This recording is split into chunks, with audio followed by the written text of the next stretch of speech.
Details చూస్తే Iran పై పూతల దాడులు ప్రారంభిస్తామంటున్నారు Trump. Iran missile systems పూర్తిగా ధ్వంసం చేసేదాకా నిద్రపోను అని శపథం చేస్తున్నారు.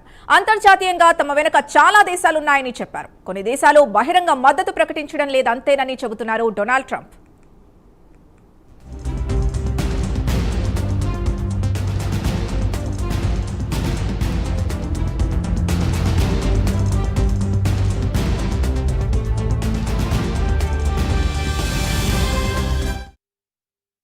ఇరాన్ పై మరోసారి అమెరికా విదేశాంగ మంత్రి మార్కో రూబియో ఫైర్ అయ్యారు. ఇరాన్ ని అంత తేలిగ్గా వదలబోమని హెచ్చరించారు.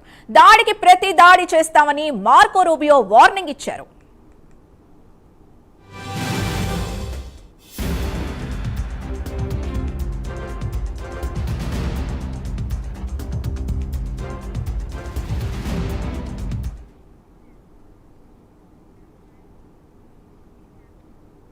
ఇరాన్, ఇజ్రాయెల్, అమెరికా దేశాలు చేస్తున్న యుద్ధంతో పశ్చిమాసియా ప్రాంతం అట్టుడుకుతోంది. ఏ క్షణం ఏం జరుగుతుందో తెలియని పరిస్థితి.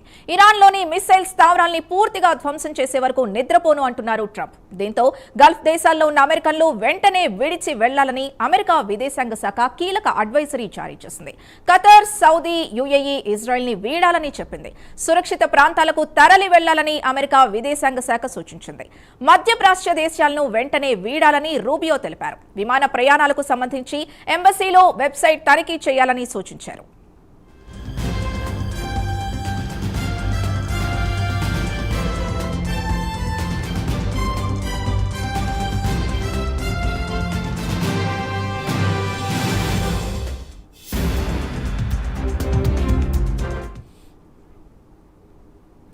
లెబనాన్లోని హెజ్బొల్లా లక్ష్యంగా ఇజ్రాయెల్ దాడులు కొనసాగుతున్నాయి.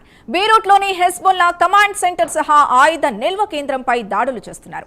పాలస్తీనా ఇస్లామిక్ జిహాద్కు చెందిన కమాండర్ అబూ హంసాను ఇజ్రాయెల్ హతమార్చామని తెలిపింది. తమ దేశ సైనికులు, పౌరులపై అబూ హంసా అనేక ఉగ్రదాడులు చేశారని ఇజ్రాయెల్ తెలిపింది. బీరూట్ శివారులోని ఒక ఛానల్ స్టూడియో భవనంపై క్షిపణి దాడి చేసింది. ఇజ్రాయెల్ దాడుల్లో 52 మంది మరణించారని లెబనాన్ ఆరోగ్య శాఖ తెలిపింది. ఇజ్రాయెల్ దాడుల్లో మరో 154 మంది గాయపడ్డారన్న లెబనాన్ వెల్లడించింది.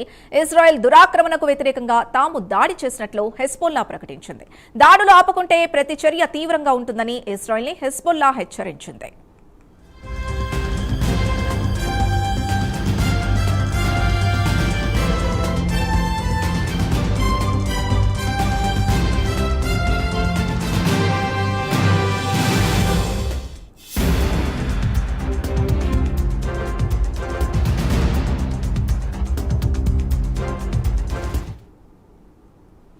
యుఏఈలో ఉన్న భారతీయుల్ని తీసుకొచ్చేందుకు ఏర్పాట్లు జరుగుతున్నాయి. యుఏఈ నుంచి 4 విమానాలు స్పైస్ జెట్ నడుపుతోంది.